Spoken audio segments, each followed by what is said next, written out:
That's an impressive ride. Where'd it come from? I purchased it legally. People like you don't get cars like this without dirty money or theft. Where'd it really come from? Deputy, I own this vehicle with earned income. I can show. Quite the story unfolding here. How does a guy like you end up with a 7-figure hypercar? The usual way, Sergeant. I earned it and paid in full. Must have been some bonus. My salary, my savings, my car, completely legitimate. Sergeant Daniel Hayes, badge 4812 of the Riverside County Sheriff's Office, saw a black man fueling a matte black McLaren Pone at a premium station and immediately assumed it was stolen or bought with drug money. He blocked the exit with lights flashing, approached hand on his holster, and demanded to know where the car came from because people like you don't own machines like this legally. When Federal District Judge Dr. Marcus Langford calmly provided clean title and bill of sale, Hayes called the documents suspicious and threatened to seize the vehicle and arrest him for possession of stolen property. What Hayes didn't know: Langford bought the McLaren with his judicial salary.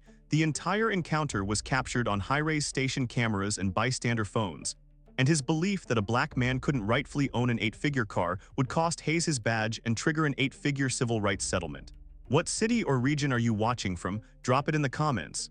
If you think driving luxury while black shouldn't be treated as probable cause, like and subscribe. Judge Marcus Langford, 54, had spent 17 years on the federal bench after 12 years as a prosecutor. He lived modestly, but 4 years ago rewarded himself with the McLaren Pone, a dream since his law school days working 2 jobs. The car was paid in full, titled to him, and insured at a high premium. That chilly November Friday evening, he had just finished a long sentencing hearing, still in his suit, tie loosened. He stopped at a well-lit Chevron on his route home, fueling up while planning a weekend canyon drive. He didn't notice the cruiser until the siren chirped and lights reflected off the McLaren's body. Deputy Hayes had patrolled affluent areas for 13 years, developing instincts about who belonged. The McLaren caught his eye. Circling back and seeing a black driver in his 50s cemented his certainty. Stolen or dirty money, no other explanation. His file held 31 complaints, most for racial profiling in upscale zones, yet discipline never stuck. Hayes pulled in, blocked the car, and approached, convinced of a big arrest. Langford, hands visible, one still on the nozzle, waited. "Good evening, deputy. Is there a problem?" "That's an impressive ride. Where'd it come from?" "I purchased it legally." "What's the issue? People like you don't get cars like this without dirty money or theft," Hayes said casually. "Where'd it really come from?" Langford replaced the nozzle deliberately. "Deputy, I own this vehicle with earned income. I can show registration, title, insurance, but I need the legal basis for the stop. Any traffic violation? Just show me license, registration, insurance, hands where I can see them." Langford narrated his movements. Reaching for my wallet, documents in the glove box. He handed over perfect paperwork. Hayes checked under the lights: name, address in a wealthy area, everything valid. A reasonable deputy would have ended it there. Hayes didn't. Pride wouldn't let him. "These could be fake. Titles get forged. We're going downtown to verify this isn't stolen." Langford felt the familiar surge of controlled anger but kept his voice level, the same tone he used when sustaining an objection in court. "Deputy Hayes, those documents are genuine. You can verify the VIN through your dispatch or run it in your system right now.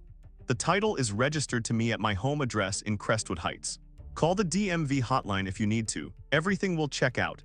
I have committed no violation and you have no probable cause to detain me further or seize my property." Hayes's jaw tightened. "I'll decide what constitutes probable cause. Right now I'm looking at a potentially stolen hypercar and possible proceeds of crime. You're not leaving until I'm satisfied." "On what specific evidence?" Langford pressed, his words precise. "I've given you valid paperwork. What articulable facts support your suspicion beyond the color of my skin and the price tag on the car?" Hayes gestured vaguely toward the McLaren. "The evidence is standing right here. People like you don't legitimately own 8-figure cars. That's the reality I deal with every day." At the adjacent pump, a young couple in an SUV had stopped fueling and pulled out their phones, quietly recording. Inside the station's convenience store, the clerk peered through the glass door, concern etched on his face. Overhead, 4 security cameras under the canopy recorded crystal-clear video and audio from multiple angles, every word, every gesture preserved in high definition. Hayes had just openly stated the racist foundation of his stop on camera, and he didn't even realize how thoroughly it was being documented. Langford reached slowly into his jacket's inner pocket. Hayes's hand instantly gripped his holster tighter. "I'm reaching for my federal judicial credentials," Langford announced clearly, narrating for the record. "I'm going to show you my official identification, and then you'll need to decide whether to escalate this unlawful detention or de-escalate immediately." He withdrew the slim leather wallet containing his U.S. District Court Judge badge and photo ID, gold embossed seal of the federal judiciary holographic security features, impossible to forge convincingly. He held it out at arm's length. Hayes snatched it, stared at the credentials under the bright LED lights. The photo matched perfectly. The name, Marcus T. Langford, United States District Judge, Eastern District. The seal gleamed authentic. Hayes's face cycled through confusion, denial, then rising defensiveness. He flipped the ID over, searching for flaws that weren't there. This could still be fake, he muttered, but the conviction had drained from his voice. People make counterfeit badges all the time. Langford remained perfectly composed. Deputy, those credentials are issued by the federal government. Call the courthouse main line public record. Ask for the clerk's office. They'll confirm my identity in under a minute. Or run my name and badge number through your system. You'll see I'm listed as a protected judicial officer. Hayes handed the credentials back but made no move toward his radio or cruiser computer. Instead, he stood frozen, calculating how to salvage his authority. Even if you are a judge, he said, grasping, that still doesn't explain how you afford a car like this. Federal judges don't make millions. District judges in this circuit earn $232,000 annually, Langford replied evenly. I've served for 17 years. Before that, 12 years as a federal prosecutor. I've invested conservatively, lived below my means, and saved deliberately for this one purchase. But I am under no obligation to justify my personal finances to you. You initiated this stop without reasonable suspicion, without a traffic infraction based solely on racial assumptions. That ends now. The young woman from the couple at the next pump called out, phone still raised. Officer, he just showed you he's a federal judge. Why are you still holding him? Hayes whipped around. Ma'am, stay out of this. Put the phone down. I'm in a public place, she answered firmly. I have every right to record police activity, and I've got the whole thing, the stop, the accusations, everything. Hayes turned back to Langford, frustration boiling over. I'm going to need to search the vehicle. Make sure there's no contraband. Langford shook his head once. You do not have consent and you have no probable cause. I do not consent to any search of my property. This is an illegal search if you proceed. I have reasonable suspicion based on the totality of circumstances, Hayes insisted, but the words sounded hollow even to him. What totality? Langford countered, voice shifting into cross-examination mode. Be specific, Deputy Hayes. Name the facts, not assumptions, that give you reasonable, articulable suspicion of criminal activity. You can't because there are none. Hayes had no answer. His entire basis was racial bias dressed up as instinct. Admitting that aloud would be career suicide. A second sheriff's cruiser rolled into the station, lights flashing. A younger deputy, maybe 3 years on the job, stepped out, assessed the scene. The million-dollar hypercar, the impeccably dressed black man, the recording civilians, Hayes's tense posture. What's the situation? The new deputy asked cautiously. Possible stolen vehicle, Hayes said quickly. Need backup to secure the scene. Langford addressed the newcomer directly, calm authority radiating. Deputy, I am Judge Marcus Langford, United States District Court. I own this vehicle outright. I've provided full documentation to your colleague. He's detaining me without legal basis and threatening an unconstitutional search. I'm requesting you contact your watch commander immediately before this escalates further. The younger deputy's eyes widened at federal judge. He glanced at the McLaren, then at Langford's face, recognition flickering. He had seen the judge's photo in courthouse briefings. Us sergeant should probably be here, he said quietly to Hayes. I've got this under control, Hayes snapped. With respect, the younger deputy murmured, if he's really a federal judge, I said I've got it. Hayes cut him off. Langford pulled out his phone. I'm now calling my attorney and the U.S. Marshals Service courthouse detail. This interaction is being recorded by multiple sources, including your body camera, I presume. Hayes reached toward the phone. Put that away. Do not touch me or my property, Langford said sharply, voice rising for the first time. You are already in violation of my Fourth Amendment rights. Do not compound it with physical contact. The station clerk had stepped outside. A small crowd of customers gathered at a safe distance, phones up. The younger deputy shifted uncomfortably, torn between loyalty and the obvious unfolding disaster. Hayes stood trapped, ego, bias, and refusal to back down, locking him in place. The woman recording spoke again. I've got it all, every word, including when you said people like you don't own cars like this. Langford locked eyes with Hayes. Deputy, you have one chance to end this correctly. Return my documents, step aside, and let me leave. Or continue this violation and face the consequences in federal court. Those are your only options. Hayes's hand drifted toward his cuffs. And in that instant, everyone watching, including the cameras, knew he had chosen the path that would destroy him. Hayes's fingers closed around the cuffs, the metallic click echoing in the sudden hush of the gas station. He stepped forward, voice low and hard. Turn around, hands behind your back. You're under arrest for obstruction of justice and suspicion of possessing stolen property. Langford did not move. His posture remained straight, hands visible at his sides. You are attempting to arrest a sitting United States District Judge, he said, each word deliberate and measured, at a gas station for the sole offense of driving a legally owned vehicle while black. Think very carefully about the next 60 seconds, Deputy Hayes. What you do now will define the rest of your life and end your career in law enforcement. The younger deputy lunged forward, placing himself between Hayes and Langford. Merc, Deputy Hayes, stop. We need the sergeant here right now. This is way out of line. Hayes shoved him aside. Back off, I'm making the call. Before Hayes could take another step, headlights swept across the pumps. An unmarked gray sedan pulled in swiftly, no lights, no siren. A sergeant in uniform stepped out. Sergeant Elena Vasquez, mid-40s, sharp-eyed, known department-wide for her no-nonsense handling of high-profile incidents. Vasquez took one look at the tableau, the McLaren Pone, the federal judge in a suit, two deputies in confrontation, multiple phones recording a growing crowd, and her expression hardened instantly. What in the hell is going on here? She demanded, voice cutting through the tension like a blade. The younger deputy spoke first, relief flooding his words. Sarge, this is Judge Marcus Langford, U.S. District Court. Deputy Hayes stopped him, accused him of driving a stolen car, refused to accept documentation, and now he's trying to cuff him. Vasquez's gaze snapped to Langford. Recognition was immediate. She had coordinated security details with his chambers twice in the past year. Judge Langford, she said, nodding respectfully, I know who you are, sir, we've met. Langford inclined his head slightly. Sergeant Vasquez, yes, the Ramirez firearms case 2 years ago, you were thorough on the stand.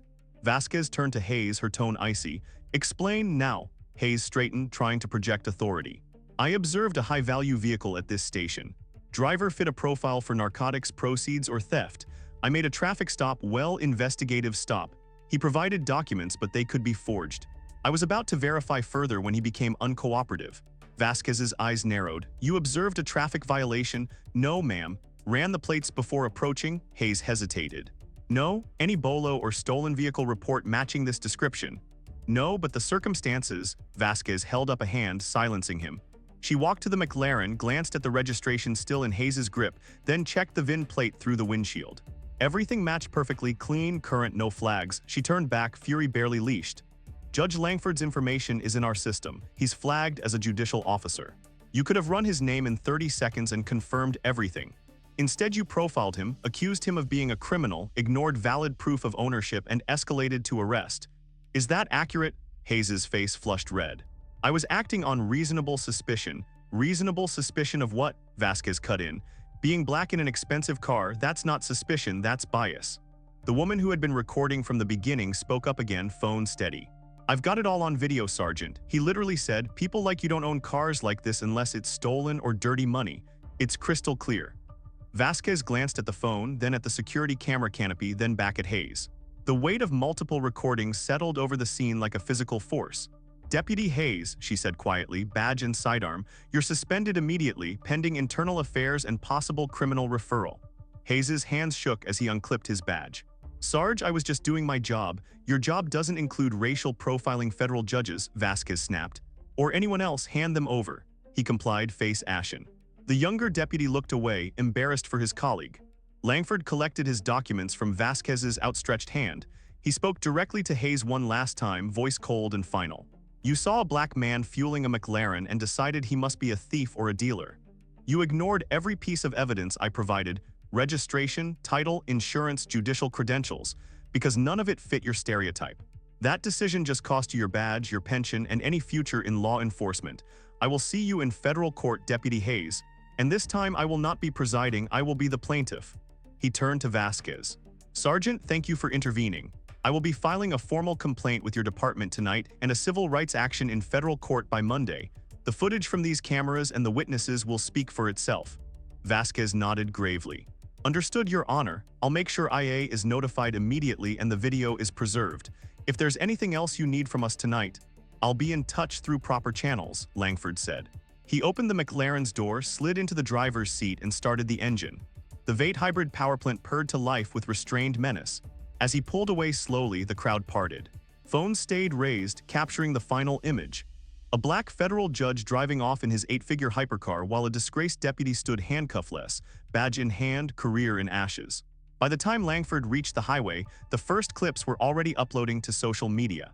The first video clip hit social media before Judge Langford even merged onto the interstate. A 47-second snippet posted by the young woman from the Tesla pump showed Deputy Hayes' clearest line, "People like you don't legitimately own 8-figure cars." It was captioned simply, "Federal judge racially profiled at gas station. Deputy tries to arrest him anyway, full video coming." Within 18 minutes it had 42,000 views. By the time Langford pulled into his driveway in Crestwood Heights, the clip had crossed 1.1 million. Overnight the footage spread like wildfire. The full 12-minute compilation, stitched together from the woman's phone, the couple's additional angle, and leaked station security cam export, went viral on X, TikTok, Instagram Reels, and Reddit's r/public freakout and r/black people Twitter. The audio was devastating. Hayes' casual racism, Langford's calm dismantling of every excuse, the younger deputy's quiet panic, Sergeant Vasquez's swift intervention. Hashtags number driving while black, number judge profiled, number McLaren gate, and number Deputy Hayes trended nationally by Saturday morning. Legal analysts on cable news dissected the encounter frame by frame. CNN ran a segment titled "Clear-Cut Racial Profiling: A Federal Judge's Gas Station Nightmare." MSNBC invited a civil rights attorney who called it one of the most textbook 4th and 14th Amendment violations captured on video in recent memory. Even Fox News commentators struggled to defend Hayes, settling on awkward pivots to officer safety concerns that crumbled under replayed footage. By Sunday afternoon, the Riverside County Sheriff's Office issued a terse press release. Deputy Daniel Hayes has been placed on administrative leave pending full investigation. The department takes allegations of misconduct extremely seriously and is cooperating with internal affairs and federal oversight. The statement mentioned nothing about the judge, the McLaren, or the recordings, only fueling more outrage. Judge Langford spent the weekend quietly. He reviewed the footage himself, forwarded copies to his personal attorney and the U.S. Attorney's Office Civil Rights Division, then drafted the initial complaint for a Section 1983 federal civil rights lawsuit. He named Deputy Hayes individually and the Riverside County Sheriff's Department as defendants, alleging violations of the 4th Amendment, unreasonable seizure and search threat, 14th Amendment, equal protection, and Title VI, racial discrimination in federally funded programs. Damages sought $12 million in compensatory and punitive, plus attorney fees and injunctive relief for departmental reform. Monday morning, Langford filed in the Eastern District Federal Courthouse, ironically, the very building where he presided most days. The clerk's office fast-tracked it due to his status. By noon, the complaint was public record, and major outlets published excerpts. The viral video now had 28 million combined views across platforms. Inside the sheriff's department, chaos reigned. Chief Ramon Ortiz called an emergency command staff meeting. Hayes' personnel file was pulled, 31 complaints over 13 years, 24 involving racial profiling or harassment of minority drivers in affluent areas. Internal Affairs had flagged him twice for pattern behavior, but each time supervisors had downgraded the findings to training recommended. No suspensions, no demotions. The chief, who had personally signed off on 2 of those leniencies, faced immediate pressure from the county board. Hayes himself was at home, phone off, blinds drawn. His wife had already fielded calls from reporters. His teenage son had texted one line, "Dad, everyone at school is sharing the video." Hayes stared at the frozen frame of himself reaching for cuffs, Langford's unflinching gaze burning through the screen. For the first time, the reality sank in. This wasn't going away. Sergeant Vasquez, meanwhile, compiled the incident report. She personally secured all station footage, body cam archives. Hayes' cam had been activated the moment he exited his cruiser, and witness statements. She forwarded everything to IA and, per protocol for high-profile civil rights matters, to the Department of Justice's Civil Rights Division. In a private call to the chief, she was blunt. "If we don't act decisively, the feds will come in and do it for us." Public pressure mounted. Protests formed outside the Riverside County Sheriff's headquarters, small at first, then swelling to hundreds by Tuesday evening. Signs read "End racial profiling now," "Judges shouldn't need proof to drive," and $12 million or resign. Activists linked the incident to broader patterns. Traffic stops used as pretexts, minority drivers disproportionately targeted in wealthy zip codes, luxury vehicles treated as automatic red flags. Judge Langford received an outpouring of support. Colleagues on the bench sent private messages of solidarity. The Federal Judges Association issued a rare public statement condemning the incident and calling for accountability. Law schools added the case to syllabi as a modern example of implicit bias intersecting with qualified immunity debates. Hayes was formally notified of termination proceedings on Wednesday. The charges: racial profiling, unlawful detention, false arrest attempt, violation of department policy on bias-free policing, and conduct unbecoming. Because the incident involved a federal judicial officer, the county faced additional scrutiny from Washington. The U.S. Attorney's Office opened a parallel criminal civil rights investigation under 18 U.S.C. Section 242, deprivation of rights under color of law. That same day, the Sheriff's Department reached out to Langford's attorney with an offer to settle early. The number floated, $4.5 million. Langford's team rejected it within the hour. "The video is irrefutable," the attorney replied. "The pattern in Deputy Hayes' file is undeniable. We're going for full accountability, monetary and systemic." As the week closed, the story had become national. Late-night hosts ran segments. A GoFundMe for justice for Judge Langford, which he publicly asked to be redirected to civil rights nonprofits, raised $180,000 in 48 hours. And somewhere in a quiet home, Daniel Hayes watched the view count climb past 50 million, knowing his name and his face would be tied to this moment forever. The Riverside County Sheriff's Department fired Deputy Daniel Hayes 5 weeks after the gas station confrontation. The official termination cited racial profiling, attempted false arrest, unlawful detention, violation of bias-free policing protocols, and conduct unbecoming a peace officer. With the firing for cause, Hayes forfeited his accrued pension after 13 years on the force. His health insurance lapsed immediately. The viral video, now dubbed the McLaren Stop, ensured no other agency would touch him. Background checks inevitably surfaced the footage, branding him unemployable in policing nationwide. The video's reach exploded exponentially. By the second week, it amassed 62 million views across platforms. National talk shows looped the key moments: Hayes' damning "people like you" line, Judge Langford's unflappable responses, Sergeant Vasquez stripping the badge. Legal experts hailed it as the gold standard for proving implicit bias in real time. Podcasts devoted entire episodes to deconstructing the psychology, how ego and prejudice blinded Hayes to mounting evidence. Judge Marcus Langford filed his amended lawsuit 7 weeks post-incident, bolstering the initial complaint with Hayes' full personnel file, obtained via subpoena, and affidavits from prior complainants. The document painted a systemic picture, not just one rogue deputy, but a department that had ignored red flags for years. It sought $12 million, plus court-ordered reforms like mandatory body cam audits, independent civilian review of all profiling complaints, and annual bias training overseen by external experts. The county's defense team pored over the evidence. The security footage was unimpeachable, high-def from 4 angles, synced audio capturing every slur and threat.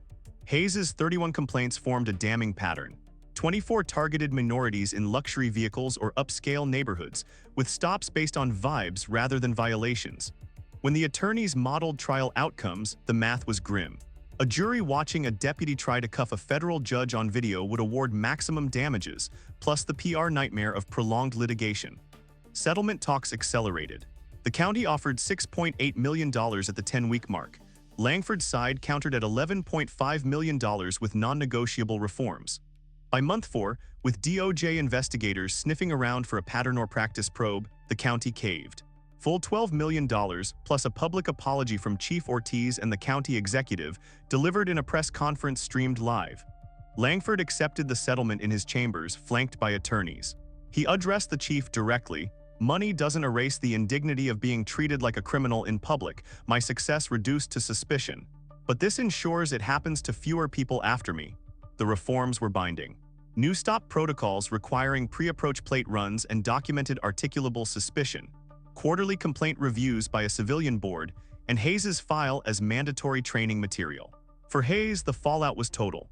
At 42, he scraped by with warehouse gigs and gig economy driving, ironic given his history of suspicious vehicle stops. His marriage crumbled under the strain. His wife filed for separation 9 months in, citing unrelenting media harassment and financial ruin. His kids, now in college, distanced themselves, embarrassed by viral memes turning their dad into a punchline for racist cops. Private security firms rejected him outright. One HR rep emailed bluntly, "The video is a liability we can't afford."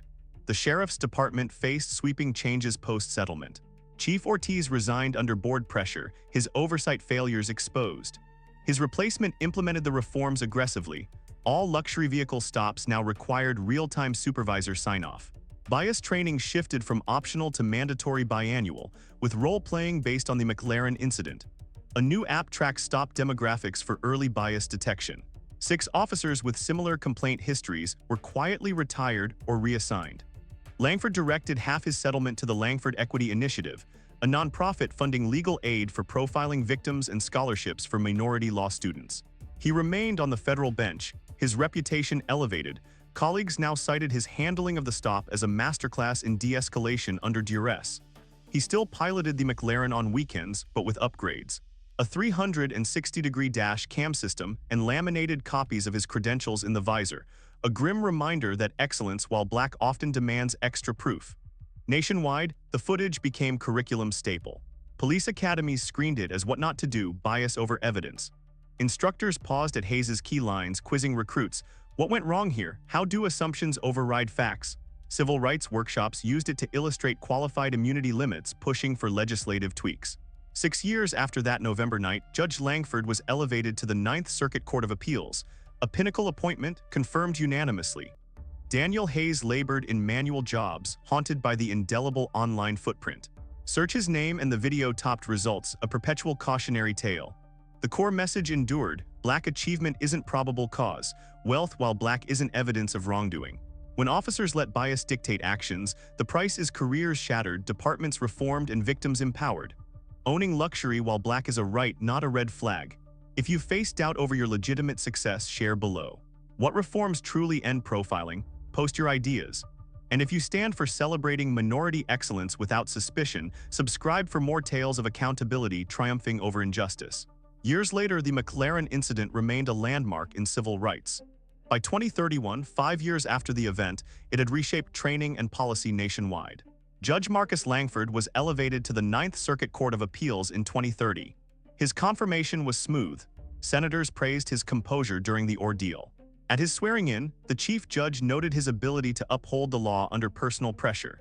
The Langford Equity Initiative grew into a major nonprofit, funding pro bono cases for profiling victims and producing annual reports on racial disparities in traffic stops. Data cited in Congress and police academies. Riverside County Sheriff's reforms endured: pre-approval for luxury stops, demographic tracking, civilian oversight with real power. Complaint rates dropped 42% in 3 years. Bias training used anonymized clips from the incident. Recruits learned to prioritize evidence over instinct. Daniel Hayes's life unraveled. After losing policing jobs, he worked construction and gigs. Divorce finalized in 2028. Contact with his children became minimal. The video haunted him, top search result forever, memes and reposts unending. He never publicly apologized. The gas station Pump 6 became a quiet symbol, a small community plaque read, "Here, justice prevailed over assumption." 11 November 2025. Police academies still screen the footage to teach. Assumptions not equal to evidence. Verify before escalating. Ego costs careers. A 2032 documentary, The McLaren Stop, featured interviews with Vasquez, witnesses, and Langford, who said, "I just wanted to go home." The cameras forced accountability. The lesson endures: black success isn't suspicious. Luxury while black isn't probable cause. Bias can destroy careers and reform departments while the targeted rise higher. Driving while black isn't a crime. Owning extraordinary things while black is achievement, not evidence of wrongdoing. A decade after the gas station encounter, in late 2035, the McLaren stop had solidified into one of the most cited modern examples of racial profiling meeting swift, irreversible accountability. It wasn't just a viral video anymore. It was a cultural and institutional reference point, taught in police academies, law schools, civil rights seminars, and corporate DEI workshops across the United States and beyond. Judge, now Senior Circuit Judge, Marcus Langford, approaching 65, still sat on the Ninth Circuit. He had authored several landmark opinions narrowing qualified immunity in civil rights cases and expanding protections against pretextual stops. Colleagues and clerks occasionally joked that his calm demeanor during oral arguments reminded them of that gas station clip, to which he would reply with a small smile, "Good. Let it remind everyone." He had retired the McLaren Pone 2 years earlier, sold it to a collector who promised to preserve it as a piece of history, and now drove a more understated, but still swift, electric sedan. The dash cam and extra credentials stayed in the glove box, a habit he never quite broke. The Langford Equity Initiative had become a national force. With over $45 million in endowments and partnerships with major foundations, it operated in 18 states, providing free legal defense, policy advocacy, and data-driven reports that influenced federal legislation. The most recent bill inspired by its research, the Fair Stops Act of 2034, required nationwide body cam audits for traffic stops, mandatory demographic reporting, and automatic review of any stop involving a luxury vehicle when no violation was observed. The act passed with bipartisan support, a rare achievement in a polarized era. Riverside County Sheriff's Department had transformed. The reforms born from the incident, luxury stop protocols, real-time supervisor approval, civilian board with enforcement power, were now standard in over 40% of California agencies and adopted in pilot programs in Texas, Florida, and New York. Complaint rates for racial bias had fallen 58% department-wide since 2026. The annual training video still featured a redacted version of the McLaren footage. New recruits watched it on day one, then discussed how to interrupt bias when they saw it in colleagues. Sergeant Alina Vasquez, promoted to captain, oversaw the training division and often spoke at national conferences. One bad stop can cost millions and ruin lives, but one good intervention can prevent thousands. Daniel Hayes, now 52, lived quietly in a small inland town. After years of low-wage labor, he had found steady work as a maintenance technician at a distribution center, anonymous, physical, far from public eyes. His children had reconciled enough for occasional phone calls and holiday visits, though the shadow of the video never fully lifted. He had attended mandatory anger management and bias awareness classes as part of a court diversion program years earlier, but never spoke publicly about the incident. In private, he sometimes watched old news clips, pausing on his own face mid-sentence, trying to understand how instinct had become arrogance so quickly. He never drove a luxury car again. His current vehicle was a 12-year-old pickup, paid for in cash. The Chevron station at Pump 6 had long since been renovated, but locals still pointed it out to newcomers. That's where the judge thing happened. A small, weathered sign replaced several times after weathering still read, "Justice over Assumption, November 11, 2025. Tourists occasionally stop to take photos, turning an ordinary fuel stop into a footnote of progress." In police training rooms nationwide, the clip remained mandatory viewing. Instructors no longer needed to explain its significance. Recruits arrived already knowing the story. They learned 3 enduring principles. Evidence always overrides assumption. Documentation defeats denial. Verify first, act second. Admitting error early saves more than pride. It preserves careers and communities. A 2035 retrospective documentary, 10 years after the McLaren stop, featured archival footage, interviews with reformed officers, and a rare on-camera appearance by Judge Langford. Seated in his chambers, he said simply, "I didn't ask to be the example. But if my humiliation that night helps one fewer person face the same suspicion, then it was worth every second."